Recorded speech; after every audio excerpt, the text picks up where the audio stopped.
Class 8 इस video के अंदर हम देखेंगे chapter number 9 algebraic expressions and identities का इंट्रोडक्शन, और साथ में इसकी जो एक्सरसाइज है वो भी इसी वीडियो में हम करेंगे। तो इसमें जो इंपॉर्टेंट पॉइंट्स हैं जो आपको पढ़ने हैं वो है expression, terms, factors, coefficient, like and unlike terms. तो सबसे पहले हम देखते हैं एक्सप्रेशन क्या होता है। तो एक्सप्रेशन को बनाया जाता है वेरिएबल से और कांस्टेंट से मिलाकर। जैसे यहाँ पर मान लीजिए एग्जांपल के तौर पर x+3 नाम का एक एक्सप्रेशन लिखा हुआ है। तो इसमें x जो है वो क्या है, एक वेरिएबल, और 3 क्या है, एक कांस्टेंट है। और भी एग्जांपल आप ऐसे बना सकते हो, जैसे 2y-5। तो यहाँ पर वेरिएबल क्या है, y, और कांस्टेंट क्या क्या है, 2 और 5। तो इस पूरे को हम क्या कह देते हैं, ये एक एक्सप्रेशन है। अकेली सिंगल भी हो सकती है, जैसे 3x²। तो यहाँ पर x² क्या है, ये एक वेरिएबल है, और 3 क्या है, एक कांस्टेंट है। इसी तरीके से मान लीजिए 4xy+7। तो ये सब क्या है, ये एक्सप्रेशंस हैं। अब एक्सप्रेशन जैसे मान लीजिए मैंने ये पहला एक्सप्रेशन लिया 2y-5। तो इस 2y-5 में मैंने आपको बताया है वेरिएबल क्या है, y है, और कांस्टेंट क्या है, 2 और 5। ठीक है। इसके बाद अब हम देखते हैं क्या टर्म्स क्या होती हैं। ठीक है। तो जैसे यहाँ पर मैंने लिख दिया है कि एक्सप्रेशन 2y-5 कौन से वेरिएबल से मिलकर बना है, y वेरिएबल से, और कांस्टेंट मतलब इसमें न्यूमेरिकल नंबर क्या क्या दे रखे हैं, 2 और 5। जैसे एक एक्सप्रेशन ये है 4xy+7। तो ये किस किस से मिलकर बना है, इसके अंदर दो वेरिएबल हैं x और y, और कांस्टेंट क्या क्या है, 4 और 7। अब हम देखते हैं अगला पॉइंट कि टर्म्स क्या होती हैं। अब हमें देखना है टर्म्स। तो जैसे मान लीजिए मैंने यही वाला नंबर लिया 2y-5। तो इस 2y-5 में दो टर्म्स हैं, और वो टर्म्स कौन कौन सी हैं, एक तो है 2y और एक कौन सा है, -5। ठीक है। इन दो टर्म्स से मिलकर ये पूरा का पूरा एक एक्सप्रेशन बना था। 2y और -5 से मिलकर ये पूरा का पूरा एक क्या बना है, एक्सप्रेशन। जैसे यहाँ पर अगर ये लिख दिया जाए 4xy+7, तो इसके अंदर कौन कौन सी टर्म्स हो जाएंगी, एक प्लस से इधर वाली और एक प्लस से इधर वाली, मीन्स एक 4xy एक टर्म है, और साथ में एक 7 भी इसके अंदर एक टर्म दे रखी है। तो टर्म्स हम ऐसे निकाल लेते हैं। अब नेक्स्ट हम देखते हैं कि फैक्टर्स क्या होते हैं। तो फैक्टर्स के लिए ये जो 2y है, इस 2 और y को बनाने के लिए आपने किस किस चीज का प्रोडक्ट किया होगा, इसमें 2 का और y का प्रोडक्ट किया गया होगा, तब ये 2y बना होगा। जैसे यहाँ पर इस 4xy में किस किस का प्रोडक्ट किया होगा, मीन्स किस किस की मल्टीप्लाई की होगी, 4 की, x की और y की। तो इन तीनों की मल्टीप्लाई करने के बाद फिर ये टर्म बनी होगी पूरी की पूरी। तो फैक्टर्स क्या होते हैं, फैक्टर्स होते हैं जब हम इसके टुकड़े कर देंगे तो इसमें से क्या क्या फैक्टर हम बाहर निकाल सकते हैं। तो जैसे फैक्टर्स के बारे में अगर मैं बात करूं, जैसे ये जो टर्म है 2y नाम की जो टर्म है, इसके दो फैक्टर हैं, एक 2 है और एक क्या है, y है। ऐसे ही अगर 4xy की बात करें तो 4xy के अंदर क्या क्या फैक्टर बैठेंगे, 4x और y। इस तरीके से क्या होते हैं, ये होते हैं फैक्टर्स। ठीक है। अब कोएफिशिएंट क्या होता है, जैसे इस 2y में नंबर क्या है, नंबर मीन्स न्यूमेरिकल कोफिशिएंट भी कह देते हैं, वो क्या है इसके अंदर 2। तो 2 क्या हो गया, ये इसका कोफिशिएंट हो गया। और यहाँ पर 4xy का कोएफिशिएंट क्या हो गया, ये हो गया 4। ठीक है। तो कोएफिशिएंट क्या होता है, ये एक नंबर होता है। जैसे यहाँ पर आप लिख सकते हो कोएफिशिएंट के बारे में अगर मुझे बताना हो तो आप कैसे बताओगे कि 2y हैज कोएफिशिएंट कौन सा, एज 2। ठीक है। अगर 4xy की बात करें तो 4xy के पास कौन सा कोएफिशिएंट है, वो है 4। ठीक है।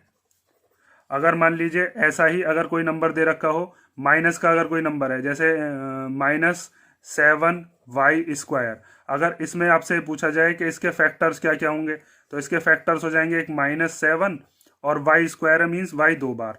लेकिन अगर इसका कोएफिशिएंट बताना हो तो कोएफिशिएंट क्या हो जाएगा, जो इसका नंबर है मीन्स -7। ठीक है। कोएफिशिएंट समझे क्या होता है। अब हम देखते हैं लास्ट चीज इसकी, जो कि है लाइक एंड अनलाइक टर्म्स। इस चीज को आप ध्यान से देखोगे, क्योंकि जब क्वेश्चंस हम करेंगे तो उसमें लाइक और अनलाइक टर्म्स को हमें ऐड और सब्ट्रैक्ट करना है। तो लाइक टर्म्स और अनलाइक टर्म्स हमें बिल्कुल अच्छे से आनी चाहिए। जैसे लाइक टर्म्स का मतलब है जिनका वेरिएबल एक जैसे हों और वेरिएबल की पावर भी सेम होनी चाहिए। जैसे एग्जाम्पल के तौर पे मैं यहाँ पर बताता हूँ आपको, पांचवी चीज कर रहे हैं हम, लाइक एंड अनलाइक टर्म्स। जैसे यहाँ पर ये दिया है 9a और 5b और 5a। अगर इसमें से आपको ये बताना हो कि लाइक टर्म्स कौन कौन सी है, लाइक मतलब एक जैसी, तो कई बच्चों को क्या लगता है कि ये जो डिजिट है दोनों की 5 है, इसीलिए यहाँ पर ये दोनों लाइक हो गई। नहीं, आपको क्या देखना है, किसका वेरिएबल सेम है। जैसे यहाँ पर भी ए आ रहा है और यहाँ पर भी ए, तो इसमें लाइक टर्म्स कौन कौन सी हैं, 9a एंड 5 है। ठीक है, ये दोनों हो गए लाइक टर्म्स, और ये अनलाइक टर्म है, इनके जैसी नहीं है ये। जैसे और एग्जांपल देख लेते हैं हम, जैसे 3xy और 3x। ठीक है, अब इन दोनों के पास 3 है, दोनों के पास ही x है, लेकिन इसके पास y भी तो है, तो ये अनलाइक टर्म्स में आएगी। ये कैसी टर्म्स हैं, ये हैं अनलाइक टर्म्स।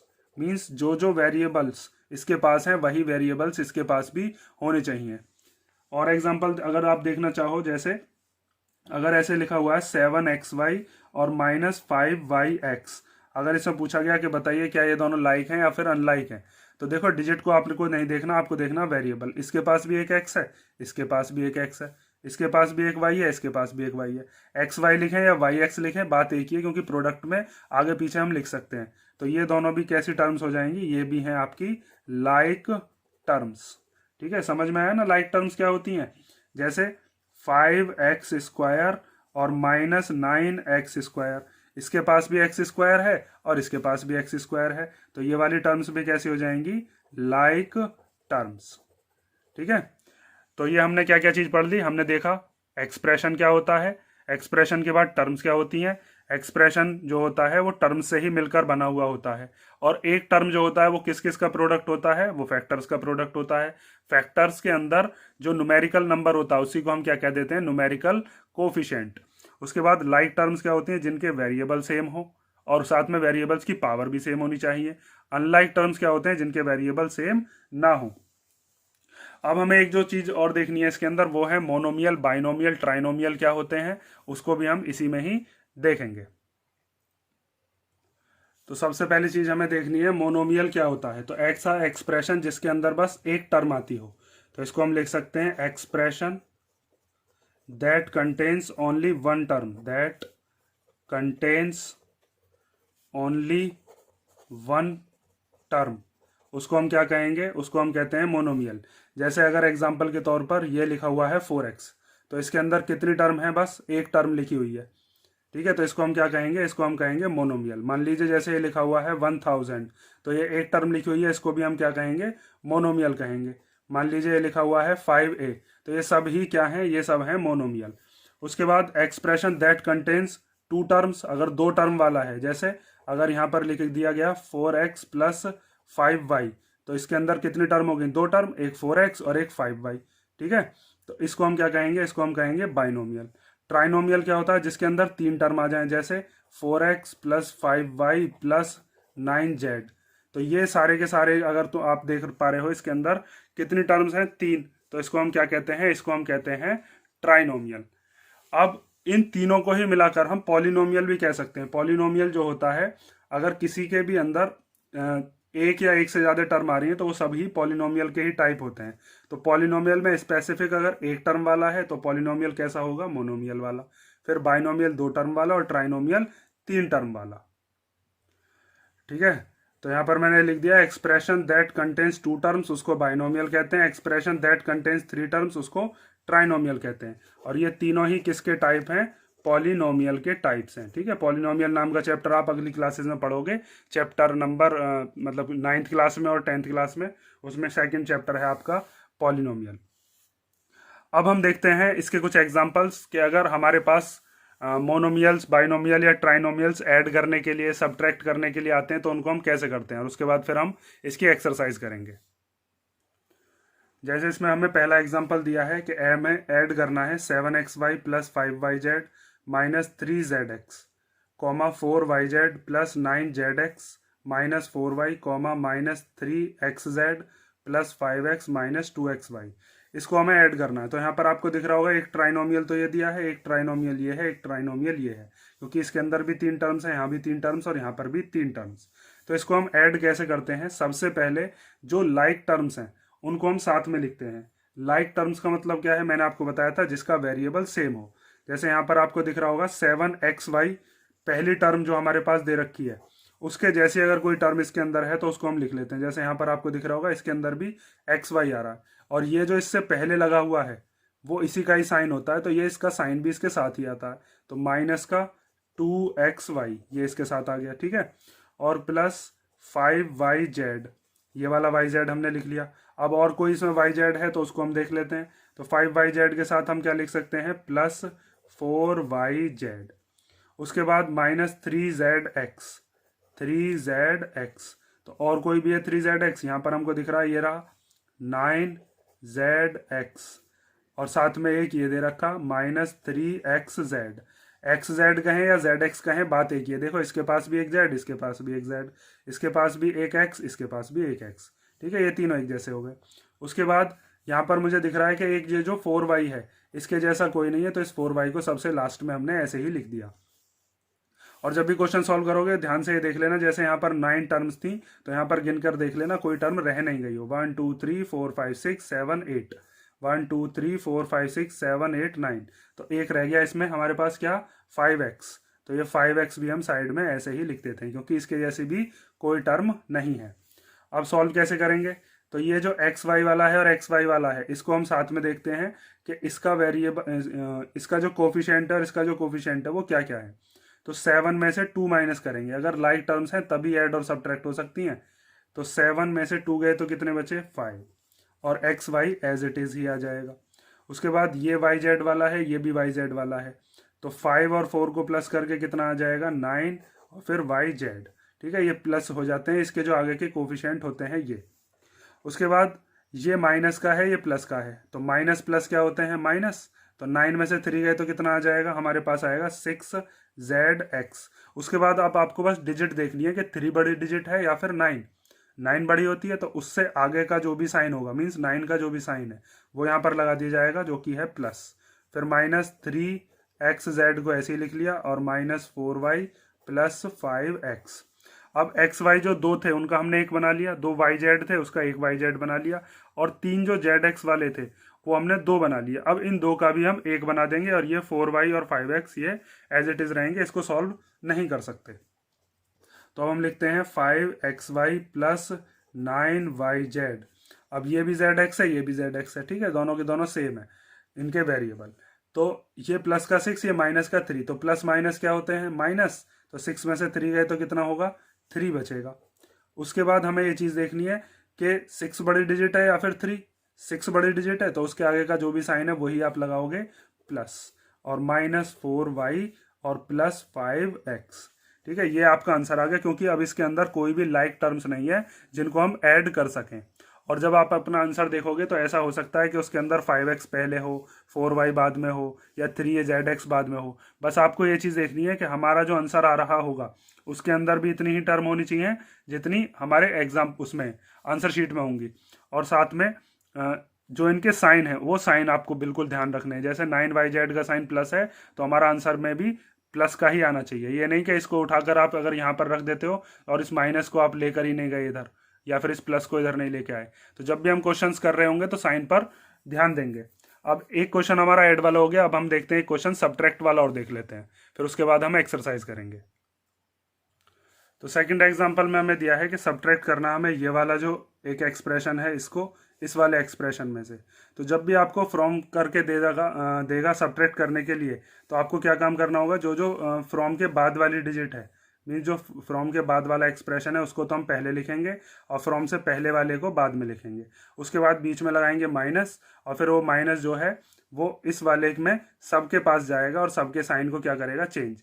देखो मैं करके दिखाता हूँ कैसे सॉल्व करना है। सब्ट्रैक्ट में बच्चा हमेशा गड़बड़ करता है कि यहाँ पर माइनस लगा देता और सीधा सॉल्व कर देता, जो कि हमेशा गलत होगा।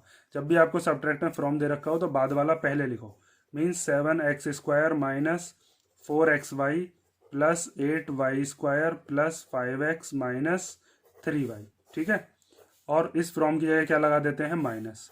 इसमें से इसको माइनस करना था इसीलिए इसको क्या लिख रहे हैं, इसको बाद में 5x² minus 4y² plus 6y minus 3। अब ये माइनस हमेशा बस राइट हैंड की तरफ चल सकता है, और राइट हैंड की तरफ जब इस ब्रैकेट के अंदर ये जाएगा तो इन चारों के साइन को क्या कर देगा, चेंज।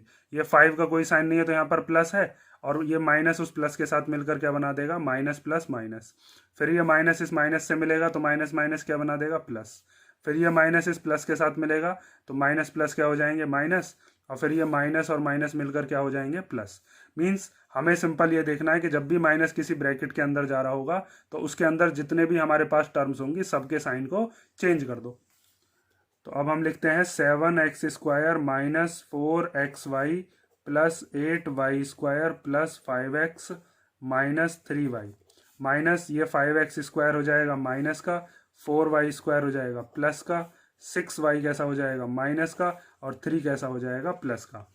इसके बाद अगला काम क्या करना है आपको कि जो जो लाइक टर्म्स हैं उन लाइक टर्म्स को हम साथ में लिख लेते हैं और उसके बाद उसको सॉल्व कर देते हैं। तो ये 7x², तो आपको ऐसा देखना है जिसके अंदर x² आ रहा हो, तो x² इसके अंदर आ रहा है, इसको इसके साथ लिख लेते हैं। तो ये आ गया हमारे पास 7x² और माइनस 5x²। उसके बाद 4xy, और कोई है इसके अंदर xy वाला, कोई नहीं दिख रहा मुझे, तो इस 4xy को एज इट इज ऐसे ही लिख देते हैं। उसके बाद यहाँ पर है प्लस का 8y², तो 8y² और साथ में यहाँ पर मुझे दिख रहा है प्लस का 4y²। ये दोनों लाइक टर्म्स थी, ये साथ में लिख ली। उसके बाद क्या है 5x, इसके जैसा कोई x वाला है ही नहीं जिसमें सिंगल x हो, तो इस 5x को भी ऐसे ही लिख लोगे। उसके बाद ये दिया है -3y और यहाँ पर मुझे दिख रहा है माइनस का 6y, तो -3y और -6y को जब हम प्लस करेंगे तो कितना हो जाएगा, माइनस का 9, क्योंकि माइनस माइनस क्या होते हैं प्लस। पहले लिख लेते हैं -3y माइनस 6y। उसके बाद क्या बचा, उसके बाद सिंपल ये डिजिट बची है जो कि कितनी है हमारे पास, माइनस का 3। ठीक है, ये कितनी थी हमारे पास, माइनस का 3, सॉरी प्लस का 3। अब इसको हम सॉल्व कर देते हैं। तो हम कैसे सॉल्व करेंगे, यहाँ पर आपको दिख रहा होगा इसका कोफिशिएंट 7 है, इसका 5 है, ये प्लस का है माइनस का, तो प्लस माइनस क्या होते हैं माइनस, तो 7 में से 5 गए तो कितने बचेंगे, ये आ गया 2x²। उसके बाद ये 4xy के साथ सॉल्व करने का कुछ था ही नहीं, तो इसको हम एज इट इज लिख देंगे। उसके बाद ये 8y² और 4y², तो 8 और 4 दोनों प्लस के हैं, प्लस प्लस प्लस ही होते हैं, तो 8 और 4 कितना हो जाएगा 12y²। 5x के साथ सॉल्व करने के लिए कुछ नहीं, तो ये 5x भी एज इट इज आ गया। ये माइनस का 3 और माइनस का 6, तो -3 और -6 कितने हो गए, माइनस का 9, क्योंकि माइनस माइनस क्या होते हैं प्लस, लेकिन साइन हमेशा बड़े वाली डिजिट का ही लगाओगे आप। और यहाँ पर आ गया y और साथ में प्लस का 3। अब यहाँ पर आपको दिख रहा होगा कोई भी टर्म ऐसी नहीं है जो कि लाइक टर्म हो जिसको हम आगे फर्दर सॉल्व कर सकें। तो ये आपका एक्सरसाइज 9.1 का इंट्रोडक्शन हो गया, साथ में हमने इसमें 2 एग्जाम्पल भी सॉल्व कर लिए हैं। अब हम इसी वीडियो के अंदर हम देखेंगे अब आगे इस एक्सरसाइज के जो क्वेश्चन है हमारे पास वो। तो एक्सरसाइज का पहला क्वेश्चन दिया है, identify the terms their coefficient for each of the following expression. Means हमें जो ये 6 पार्ट्स दिए हैं, हर एक पार्ट में हमें टर्म बतानी है और साथ में कोएफिशिएंट भी बताने हर एक टर्म का।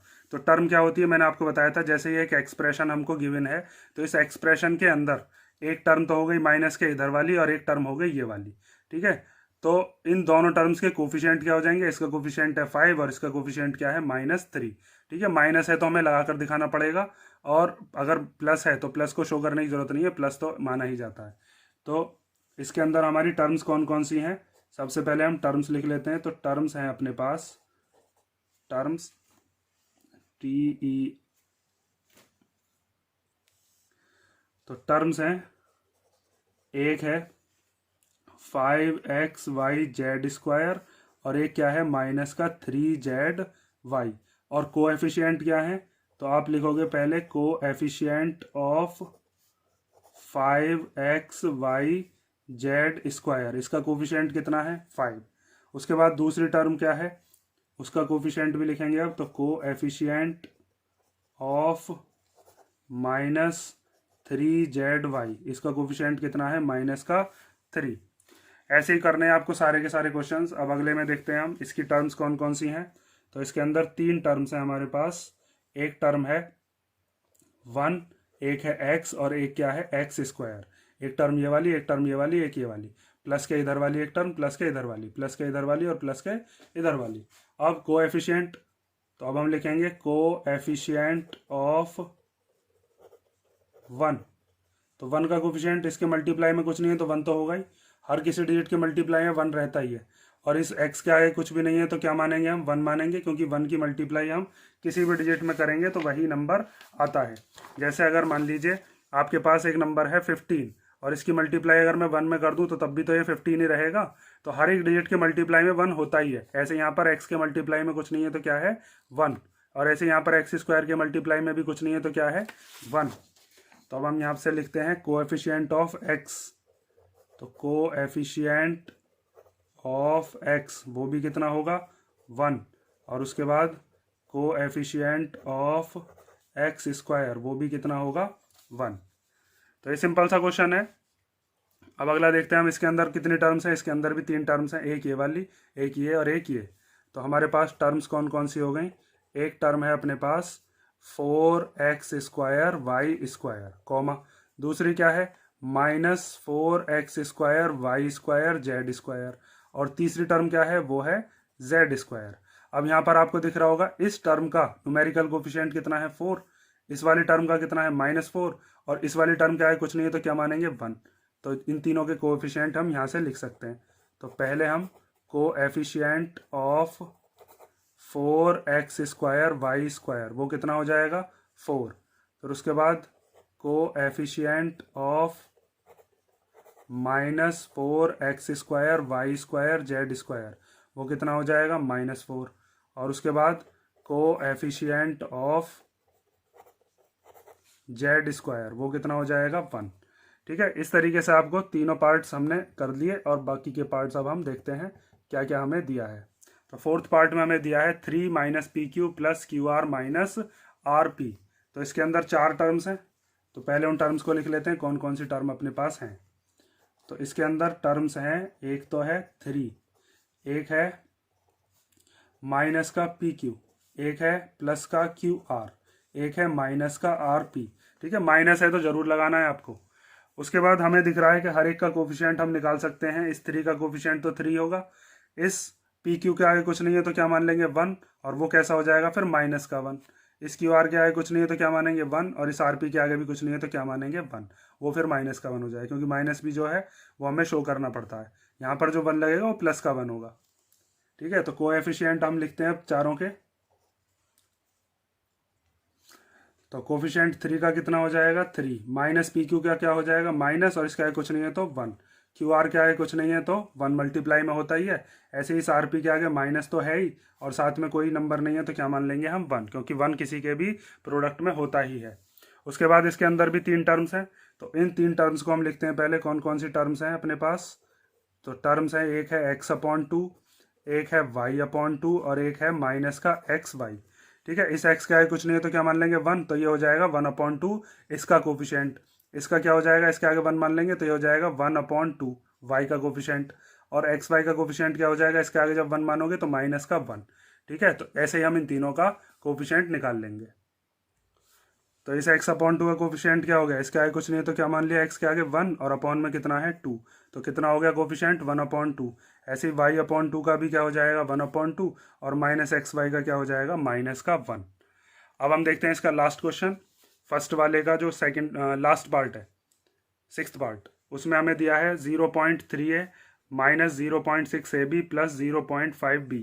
तो इसके अंदर 3 टर्म्स हैं, एक है 0.3a, एक है माइनस का 0.6ab, एक है प्लस का 0.5b।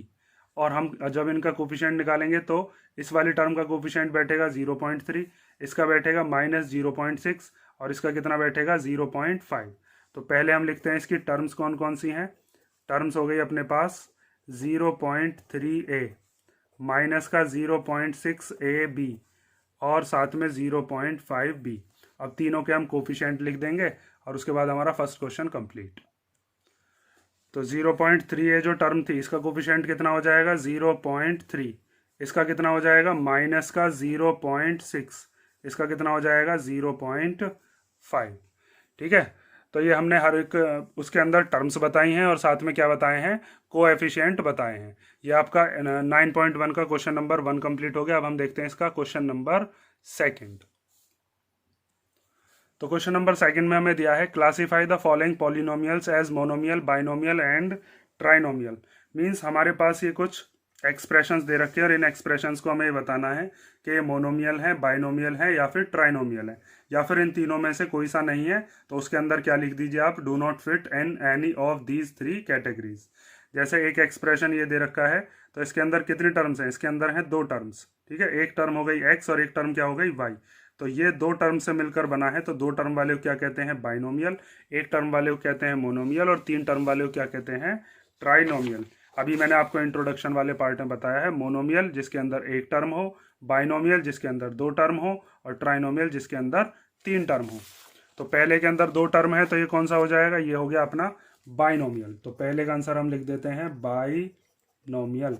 दूसरे के अंदर बिल्कुल सिंपल एक नंबर दे रखा है, तो ये क्या हो जाएगा, ये हो गया मोनोमियल, ठीक है। उसके बाद इसके अंदर कितने टर्म है, इसके अंदर है 4, तो हम इसको लिखेंगे do not fit in these, means binomial, monomial और ट्राइनोमियल, इन तीनों में ये फिट नहीं होता। उसके बाद ये 3 दे रखे हैं, तो 3 वाले को क्या कहते हैं, इसको हम कहेंगे ट्राइनोमियल। इसके अंदर कितने टर्म है, 2 टर्म, एक 2y और एक माइनस का 3y², तो ये क्या हो जाएगा, ये हो गया बाइनोमियल। इसके अंदर कितने टर्म है, 3, एक है 2y, एक है माइनस 3y², एक है प्लस का 4y³, तो ये भी क्या हो गया आपके पास, ट्राइनोमियल। उसके बाद अगला वाला, इसमें भी कितने टर्म्स हैं, 3, तो इसको भी हम क्या लिख देंगे, ट्राइनोमियल। नेक्स्ट देखो, 4z माइनस 15z², तो इसके अंदर कितने टर्म्स हैं, इसके अंदर 2 टर्म है, एक हो गई 4z और एक क्या हो गया माइनस का 15z², तो इसमें अंदर हम क्या लिख देंगे, ये भी है आपका बाइनोमियल। इसके अंदर हमें अब अगले वाले में दिख रही है 4 टर्म, एक है ए बी, एक है बी सी, एक है सी डी और एक है डी ए, तो इसमें हम लिख देंगे do not fit in these 3 categories, ठीक है। पी क्यू आर, ये पूरी की पूरी एक टर्म है, ठीक है। क्योंकि हमें टर्म को अगर अलग अलग करके बताना है, तो उसके लिए बीच में या तो प्लस होना चाहिए या माइनस। जैसे यहाँ पर माइनस है, तो माइनस के इधर की एक टर्म, माइनस के इधर की एक टर्म। जैसे यहाँ पर प्लस है, तो प्लस के इधर की एक टर्म, प्लस के इधर की एक टर्म। यहाँ पर तो ये पूरी की पूरी एक ही टर्म है, क्योंकि इन तीनों का प्रोडक्ट हो रखा है। तो ये एक टर्म है, तो इसको क्या लिख दोगे आप, ये हो गई आपकी मोनोमियल। नेक्स्ट, एक ये वाली टर्म हो गई, एक ये वाली, प्लस के इधर वाली एक, प्लस के इधर वाली एक, तो ये क्या हो गई, ये हो गई बाइनोमियल। उसके बाद लास्ट ये भी क्या है, ये भी हो गई बाइनोमियल, क्योंकि इसके अंदर भी कितने टर्म्स हैं, 2 टर्म्स। तो ये आपका क्वेश्चन नंबर 2 हो गया। अब हम देखते हैं क्वेश्चन नंबर 3। तो क्वेश्चन नंबर 3 हमें दिया है ऐड द फॉलोइंग, मीन्स हमारे पास जो नंबर हैं उनको हमें क्या करना है, ऐड करना है।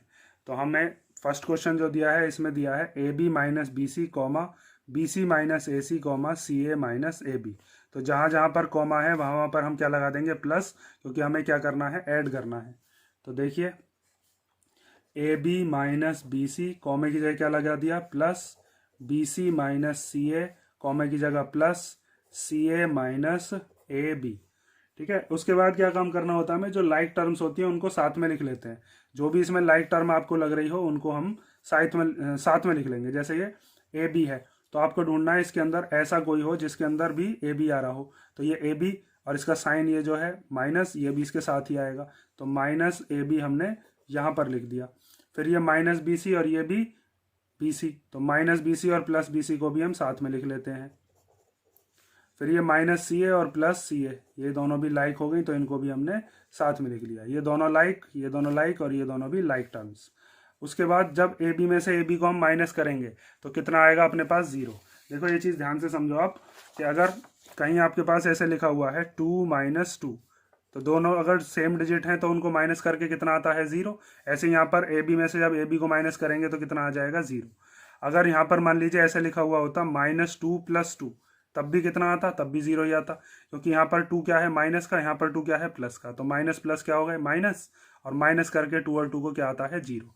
यहाँ पर भी देखो, ये 2 प्लस का, ये 2 माइनस का, यहाँ पर भी एक 2 माइनस का और एक 2 प्लस का, तो एक माइनस का और एक प्लस का हो और सेम डिजिट हो तो उनको सॉल्व करके कितना आता है, 0। तो इन दोनों को सॉल्व करके कितना आ जाएगा, ए बी में से ए बी को माइनस करेंगे तो 0। ये माइनस का बी सी, ये प्लस का बी सी, तो माइनस प्लस क्या होते हैं माइनस, तो बी सी में से बी सी गया तो कितना आएगा, 0। जैसे -2 + 2 क्या था, 0, तो ये भी कितना हो जाएगा अपने पास, 0। ये भी कितना हो जाएगा, -CA + CA, ये भी 0 हो जाएगा। तो पूरा का पूरा ये क्या हो गया, 0 हो गया। तो हमने क्या लिख दिया, इसका आंसर 0 लिख दिया, ठीक है। आप इसको ऐसे भी शो कर सकते हो कि ए बी से ए बी कैंसिल हो गया, बी सी से बी सी कैंसिल हो गया, सी ए से सी ए कैंसिल हो गया, ऐसे करके भी बताया जाता है स्कूल में। कि ये दोनों अगर सेम डिजिट हैं और दोनों के साइन अलग अलग हैं तो ये कैंसिल हो जाते हैं, मीन्स माइनस होकर जीरो आ जाता है। अब सेकंड पार्ट देखते हैं। सेकंड पार्ट के अंदर जहाँ जहाँ पर कॉमे हैं सबसे पहले वहाँ पर क्या लगाओगे आप, प्लस लगाओगे। उसके बाद लाइक टर्म्स को एक साथ लिख लोगे और उसके बाद लिखने के बाद उसमें प्लस हो रहा होगा तो हम प्लस कर देंगे और माइनस हो रहा है तो माइनस कर देंगे। तो देखो ध्यान से, सबसे पहले a minus b plus a b, comma की जगह क्या लगा देंगे plus, b minus c plus b c, comma की जगह plus, c minus a plus a c. अब साथ में लिख लो जो एक जैसे हैं, तो ये a प्लस का और ये वाला a माइनस का, तो a माइनस ए साथ में लिख लिया। ये माइनस का a, ये प्लस का, सॉरी ये माइनस का b, ये प्लस का b, इनको साथ में लिख लो। उसके बाद ये माइनस का c और प्लस का c, ये भी एक जैसे दिख रहे हैं मुझे, तो इनको भी साथ में लिख लिया। उसके बाद जो जो बचा उसको साइड में लिख देते हैं। जैसे ए बी बचा प्लस का तो उसको साइड में लिख दिया, ये बी सी बचा प्लस का तो इस बी सी को लिख दिया, और इस ए सी को प्लस के को सबसे लास्ट में। 1 2 3 4 5 6 7 8 9, 9 डिजिट ऊपर थी, 1 2 3 4 5 6 7 8 9, ऐसे गिन लिया करो, कई बार एक आध नंबर छुट जाता है। तो ये ए प्लस का ये माइनस का, तो ये दोनों कैंसिल हो गए, इन दोनों को काट कर कितना आ जाएगा जीरो। ये माइनस का बी, ये प्लस का बी, तो माइनस प्लस माइनस, बी में से बी गया तो कितना आया जीरो, तो ये दोनों भी कैंसिल हो गए। उसके बाद ये माइनस सी, ये प्लस सी, तो माइनस प्लस क्या हो गए माइनस, सी में से सी गया तो कितना आएगा जीरो, तो ये दोनों भी कैंसिल हो गए। अब ये तीनों अनलाइक है, ये तीनों के तीनों सॉल्व नहीं हो सकते, तो यही अपना आंसर हो जाएगा a b plus b c plus a c. समझ में आया? तो ये हमारा थर्ड का हो गया सेकंड पार्ट। अब हम देखते हैं इसका थर्ड पार्ट। तो थर्ड क्वेश्चन का थर्ड पार्ट दिया है 2p² q² minus 3pq plus 4 comma 5 plus 7pq comma minus 3p² q²। तो सबसे पहले कॉमे की जगह क्या लगा लो, प्लस लगा लो, तो ये आ जाएगा 2p² q² minus 3pq plus 4 plus 5 plus 7pq minus 3p² q²। उसके बाद आपको दिख रहा होगा कि इसके अंदर जो जो लाइक टर्म्स हैं उनको हम साथ में लिख लेंगे। तो ये 2p² q² के साथ में लिखेंगे माइनस 3p² q²। तो ये आ गया 2p² q² minus 3p² q²। ठीक है, ये दोनों लाइक टर्म्स हमने साथ में लिख ली। ये pq वाला, ये pq वाला, इनको साथ में लिख लो, माइनस 3pq और प्लस 7pq। उसके बाद ये 4 और 5 ये डिजिट दे रखी हैं, इनको हम एज इट इज़ लास्ट में लिख लेते हैं क्योंकि ये दोनों भी लाइक हैं, इनके अंदर कोई वेरिएबल ही नहीं है। उसके बाद ये 2 प्लस का है, ये 3 माइनस का, तो प्लस माइनस माइनस, और 3 में से 2 गए तो कितने बचेंगे 1, और हम लिख सकते हैं माइनस का 1p² q²। ठीक है, तो ये लिख दिया हमने माइनस का p² q²। अब ये माइनस का 3pq प्लस का 7pq, तो माइनस प्लस क्या होंगे माइनस, तो 7 में से 3 गए तो कितना आ जाएगा 4pq। साइन लगाते हैं बड़े का, तो 7 बड़े डिजिट है या 3, 7 बड़ी है तो 7 के आगे वाला साइन क्या है प्लस, तो यहाँ पर प्लस। उसके बाद 4 और 5 दोनों प्लस के हैं, तो 4 और 5 प्लस प्लस क्या हो जाएंगे प्लस, तो 4 और 5 कितने हो गए 9। तो अपने पास ये आंसर आ गया minus 1p² q² plus 4pq plus 9। और ये सारी सारी अनलाइक टर्म्स हैं तो ये अब सॉल्व नहीं होंगी। कई बार क्वेश्चन में क्या होगा, आपको यहाँ पर आंसर में -1 लिखा हुआ नहीं मिलेगा, बस माइनस लगा हुआ मिलेगा, तो आप इसको माइनस ऐसे ही लिख सकते हो क्योंकि 1 जो होता है 1 हर डिजिट के मल्टीप्लाई में होता ही है, उसको शो करने की ज़रूरत नहीं होती। जैसे मैंने यहाँ पर आपको बताया था कि 15 1 जा 15 है, तो ये 15 अगर लिखा हुआ है तो इसके अंदर 1 मल्टीप्लाई में है, 1 लगाकर दिखाने की ज़रूरत नहीं है, जब ज़रूरत होती है तब दिखा देते हैं। तो प्लस 4pq और प्लस 9 आंसर में ऐसा होगा आपके पास जिसमें 1 आपको शो नहीं हो रहा होगा। और ये डिजिट आगे पीछे भी हो सकती हैं, जैसे पहले हो सकता है आंसर में 4pq हो, फिर 9 हो और बाद में ये हो। आगे पीछे होने से कोई दिक्कत नहीं है, बस आपको ये ध्यान रखना है कि हमारा जो आंसर आएगा उसमें भी 3 टर्म्स होनी चाहिए, p² q² माइनस का होना चाहिए, 4pq प्लस का होना चाहिए और 9 भी प्लस का होना चाहिए। अब हम देखते हैं इसका फोर्थ पार्ट, और उसके बाद इसके जो क्वेश्चन बचेंगे फिर वो करेंगे। तो फोर्थ पार्ट में हमें क्या दिया है, इसको भी ऐड करना है, जहाँ जहाँ कॉमा है वहाँ पर क्या लगा लो, सबसे पहले प्लस लगा लो। तो ये दिया है l² plus m² plus m² plus n², कॉमे की जगह plus n² plus l² plus 2lm plus 2mn plus 2nl। तो जो लाइक टर्म्स हैं उनको साथ में लिखो, ये l² ये l² साथ में लिख लो। L square plus l square, ये एम स्क्वायर ये एम स्क्वायर साथ में लिख लो, m square plus m square. अब एन स्क्वायर और एन स्क्वायर इनको साथ में लिख लो, और लास्ट में ये तीनों बचे तो इसको भी हम एज इट इज़ लिख देंगे, 2LM 2MN और 2NL। अब यहाँ पर एल स्क्वायर और एल स्क्वायर को प्लस करोगे तो कितना आएगा, ये आ जाएगा 2L स्क्वायर। क्यों? क्योंकि इसके आगे कुछ नहीं है तो वन तो है ही। अभी मैंने आपको बताया था इस वन को हम हटा भी सकते हैं और जो ज़रूरत हो तो लगा भी सकते हैं। तो इसके आगे वन है, इसके आगे भी वन है, तो वन और वन प्लस होकर कितना हो जाएगा, 2L स्क्वायर। तो 2L स्क्वायर, इस एम स्क्वायर के आगे कुछ नहीं है तो वन है इसका कोफिशिएंट, इसका कोफिशिएंट भी वन है, तो 1M स्क्वायर और 1M स्क्वायर कितना हो गया, 2M स्क्वायर। अब एक एन स्क्वायर ये रहा, एक ये रहा, तो कितना हो गया, 2N स्क्वायर। इन तीनों को एज इट इज उतार दो, 2LM 2MN और 2NL। अब आप आंसर में देख रहे होगे सब में एक चीज़ कॉमन आ रही है 2, तो उस 2 को हम कॉमन ले लेते हैं और बाकी का जो आंसर है फिर उसको हम लिख देते हैं। तो 2 हम कॉमन में ले लेते हैं, मीन्स ये जो 2 है ये ब्रैकेट के अंदर जितने भी नंबर लिखे जाएंगे सब का है, means L square M square N square LM MN और NL, ये 2 सब के मल्टीप्लाई में है।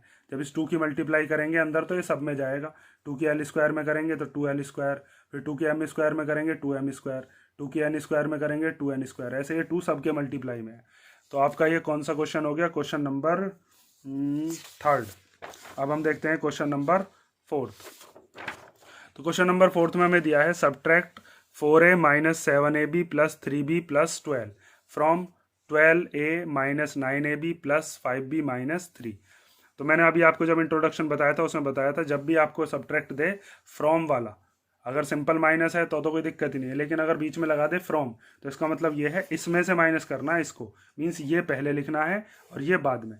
ठीक है, ये चीज़ ध्यान से समझो क्योंकि बच्चा इसमें कई बार गड़बड़ करता है। अगर मान लो आपके सामने ऐसे दे दिया गया कि सब्ट्रैक्ट करिए 10 को फ्रॉम 20, तो 20 में से 10 को घटाना है, 20 में से 10 गए तो कितना आया 10। लेकिन अगर कहीं पर ऐसे लिखा हुआ था 10 माइनस 20 तो सिंपल करते हैं हम, 10 में से 20 गए तो कितना बचेगा माइनस का 10, क्योंकि 20 बड़ा है तो उसका साइन आता है माइनस का, ये प्लस ये माइनस प्लस माइनस माइनस। तो आपको जो ये चीज़ याद रखनी है, जब भी फ्रॉम वाला सब्ट्रैक्ट देता है तो बाद वाला पहले और पहले वाला बाद में। अगर बीच में सिंपल माइनस दे रखा हो तो सिंपल ऐसे ही माइनस कर दो। तो यहाँ पर हमको फ्रॉम वाले दिए हैं तो पहले जो बाद में लिखा हुआ उसे पहले लिख लो। तो पहले हम लिखेंगे कितना, 12A minus 9AB plus 5B minus 3, और इसमें से हम माइनस करना है कितना, 4A minus 7AB plus 3B plus 12। उसके बाद मैंने आपको बताया था कि माइनस जो होता है वो बस राइट हैंड की तरफ चल सकता है, और जब राइट हैंड की तरफ वो जाएगा तो अंदर ब्रैकेट में सबके साइन क्या कर देगा, चेंज। ये 4A प्लस का है तो इसको क्या बना देगा, माइनस प्लस माइनस, फिर ये माइनस इस माइनस के साथ मिलकर क्या हो जाएगा, प्लस। माइनस माइनस प्लस होते हैं ना, फिर ये माइनस जब इस प्लस के साथ मिलेगा तो माइनस प्लस क्या हो जाएंगे, माइनस, फिर ये माइनस इस प्लस के साथ मिलेगा तो क्या हो जाएगा यहाँ पर भी माइनस। तो सिंपल आपको एक चीज़ याद रखनी है कि माइनस को राइट हैंड की तरफ जब भी लेके जाएंगे ब्रैकेट में वो सबके साइन चेंज कर देगा। तो और ये इधर वाला जो ये सिंपल ऐसे ही खुल जाता है। तो 12A minus 9AB plus 5B minus 3 और माइनस 4A और प्लस 7AB माइनस 3B और माइनस का 12। उसके बाद अब क्या करना है आपको, यहाँ पर जो भी आपको लाइक टर्म्स दिख रही हो उन लाइक टर्म्स को साथ में लिख लेंगे और उसके बाद जो जो सॉल्व हो रहा होगा उसको हम सॉल्व कर देंगे। ठीक है, तो देखो अब आगे हमें सॉल्व कैसे करना है। सबसे पहले यहाँ पर आपको दिख रहा होगा 12A के साथ लाइक टर्म क्या है, माइनस का 4A, माइनस 9AB के साथ प्लस का 7AB, ये दोनों लाइक टर्म्स हैं क्योंकि इसमें भी AB आ रहा है इसमें भी AB आ रहा है। उसके बाद प्लस 5B और माइनस 3B, और फिर माइनस 3 और माइनस 12। तो 12A में से 4A गए तो कितने बचे, यहाँ पर बचे 8A, क्योंकि ये प्लस का है माइनस का तो प्लस माइनस क्या होते हैं माइनस। ये 9AB माइनस का, ये 7AB प्लस का, तो माइनस प्लस क्या हो गए माइनस, तो 9 में से 7 गया तो कितना आ जाएगा, ये आ गया 2AB। अब 9 बड़ी डिजिट है या 7, 9 बड़ी होती है उसके आगे का साइन क्या है माइनस, तो यहाँ पर क्या लगा दो माइनस। उसके बाद ये प्लस का 5b माइनस का 3b, तो प्लस माइनस माइनस, 5b में से 3b गए तो कितने बचे 2b। 5 बड़ा है तो 5 के आगे का साइन क्या है प्लस। ये माइनस का 3 और ये माइनस का 12, तो माइनस माइनस क्या होते हैं प्लस, तो प्लस होकर कितना आ जाएगा 15। साइन लगा देते हैं किसका, माइनस का, 12 बड़ा उसका साइन। देखो यहाँ पर ये चीज़ गड़बड़ मत कर देना। अगर आपको यहाँ पर ऐसे दे रखा है -3 -12, तो आप आंसर में कभी भी यहाँ पर ऐसे मत लिख देना प्लस का 15, कि माइनस माइनस प्लस बताया और प्लस का 15 लिख दो, तो फिर वो गड़बड़ हो जाएगा। अगर यहाँ पर जो भी डिजिट है उसको आप रफ में करके या माइंड में करके देखोगे, इन दोनों को प्लस करके कितना आ रहा है 15, और साइन जो होगा वो हमेशा बड़ी वाली डिजिट का। जैसे यहाँ पर आपको दिख रहा होगा कि 9ab और प्लस का 7ab है, तो कई बार बच्चा क्या करता है कि ये माइनस का है प्लस का, तो माइनस प्लस क्या हो गया माइनस, तो 9ab माइनस 7ab लिख देता है और इसको सॉल्व करके 2ab, जो कि गलत है, क्योंकि यहाँ पर आपने 9ab था कैसा माइनस का, कैसा बना दिया इसको प्लस का बना दिया। 7ab कैसा था, यहाँ पर देखो प्लस का है और आपने कैसा बना दिया माइनस का, तो ये चीज़ गलत है। इस चीज़ को आप ध्यान रखोगे कि माइनस ये प्लस, तो माइनस प्लस माइनस होते हैं, तो माइनस करके जो आता है उसको लिख लो पहले और उसके बाद बड़े का साइन लगा दो। ये चीज़ मत लिख देना, लेकिन अगर ये चीज़ कर देते हो तो फिर गड़बड़ हो जाएगी, आंसर गलत है। अब देखो अगला पार्ट, अगले पार्ट में जो फ्रॉम के बाद वाला उसे पहले लिख लेते हैं और जो पहले वाला उसे बाद में, बीच में लगा देंगे माइनस और बिल्कुल सेम ऐसे ही सॉल्व कर देंगे। तो ये जो बाद वाला है इसको पहले लिखते हैं। ये है अपने पास 5xy minus 2yz minus 2zx plus 10xyz, और इसमें से हमें माइनस करना है ये वाला 3xy प्लस 5yz और माइनस 7zx। माइनस जब अंदर जाएगा तो तीनों के साइन चेंज करेगा, तो इसको हम लिख सकते हैं 5xy minus 2yz minus 2zx plus 10xyz। अब ये माइनस जब अंदर जाएगा तो ये 3xy कैसा हो जाएगा माइनस का, ये 5yz कैसा हो जाएगा माइनस का, और ये 7zx कैसा हो जाएगा प्लस का। ठीक है, ये चीज़ समझ में आई ना। अभी ऊपर ही बताया था माइनस राइट हैंड की तरफ जाएगा तो सबके साइन चेंज करेगा। उसके बाद क्या करना है आपको, जो एक जैसे हैं उनको साथ में लिख लो। तो 5xy के साथ में हम क्या लिखेंगे माइनस का 3xy, इसको लिख लिया हमने। फिर माइनस 2yz के साथ में हम क्या लिखेंगे माइनस का 5yz।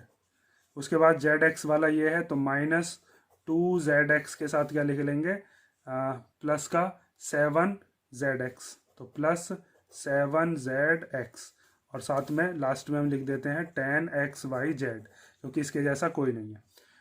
अब हमारे पास जो लाइक टर्म्स थी वो हमने साथ में लिख लिया। अब इसको सॉल्व कर लेते हैं। तो अब हमारे पास 5 प्लस का और 3 माइनस का, तो प्लस माइनस क्या हो गया माइनस, तो 5 में से 3 गए तो कितना बचा 2xy, साइन बढ़ेगा। उसके बाद ये माइनस का 2, ये माइनस का 5, तो माइनस माइनस क्या होते हैं प्लस, तो माइनस माइनस प्लस होकर कितना आ गया 7yz, लेकिन वो कैसा आएगा, वो आएगा माइनस का। ये माइनस का 2zx और ये प्लस का 7zx, तो माइनस प्लस क्या होते हैं माइनस, तो 7 में से 2 गए तो कितने बचे, ये बचे 5zx। अब 2 बड़े डिजिट या 7 बड़ी, तो उसके आएगा साइन प्लस, और ये 10xyz लास्ट में ऐसे के ऐसे ही हम लिख देंगे, क्योंकि इसके जैसा सॉल्व करने के लिए इसकी जैसी लाइक टर्म कोई है नहीं। तो हमारा आंसर आ गया इसमें 2xy minus 7yz plus 5zx और प्लस 10xyz। तो यहाँ पर आपका 4 का बी पार्ट हो गया। अब हम देखते हैं 4 का सी पार्ट, और वो हमारा लास्ट क्वेश्चन है। तो सी पार्ट में हमें सब्ट्रैक्ट करना है ये वाला जो एक पॉलिनोमियल दे रखा है, इसको हमें सब्ट्रैक्ट करना है इसमें से। तो फ्रॉम के बाद वाले को हम पहले लिखते हैं और पहले वाले को बाद में लिखते हैं। बिल्कुल सेम ऐसी अप्रोच रखनी है जैसे ही पिछले क्वेश्चंस में किया था। तो 18 minus 3p minus 11q plus 5pq minus 2pq square plus 5p square q। इसमें से हमको क्या करना है, माइनस करना है किसको, इस पूरे को। तो ये क्या है 4p square q minus 3pq plus 5pq square minus 8p plus 7q और माइनस 10। ठीक है, अब ये माइनस जब अंदर जाएगा तो सबके साइन क्या कर देगा, इन सबके चेंज। तो इसको हम लिख सकते हैं 18 minus 3p minus 11q plus 5pq minus 2pq² plus 5p² minus, अब ये हो जाएगा माइनस का 4p², माइनस माइनस यहाँ पर क्या हो जाएगा प्लस 3pq, ये वाला क्या हो जाएगा माइनस 5pq², ये वाला क्या हो जाएगा प्लस का 8p, यहाँ पर हो जाएगा माइनस का 7q, और यहाँ पर हो जाएगा ये प्लस का 10। अब जिनकी जो लाइक टर्म्स हैं उनको हम साथ में लिख लेते हैं। तो यहाँ पर 18 और ये 10, ये दोनों की दोनों लाइक टर्म्स हैं क्योंकि इन दोनों में ही डिजिट आ रही है, बस कोई वेरिएबल नहीं है। तो 18 और प्लस 10 इनको हमने साथ में लिख लिया, ठीक है।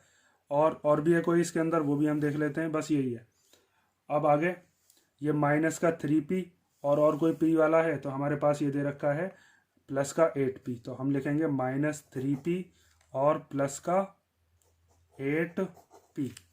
फिर माइनस का 11q और कोई q वाला है, ये रहा माइनस का 7q। उसके बाद प्लस का 5pq और यहाँ पर प्लस का 3pq, minus 2pq², minus 2pq² minus 5pq²। उसके बाद प्लस का 5p²q, तो प्लस 5p²q माइनस 4p²q, ठीक है ये वाला। अब हमारे पास 1 2 3 4 5 6 7 8 9 10 11 12, 1 2 3 4 5 6 7 8 9 10 11 12 सब डिजिट आ गई। तो 18 प्लस 10 कितना हो जाएगा 28। ये माइनस का 3p, ये प्लस का 8p, तो माइनस प्लस क्या होंगे माइनस, तो 8 में से 3 गए तो कितने बचे, ये बचे 5p।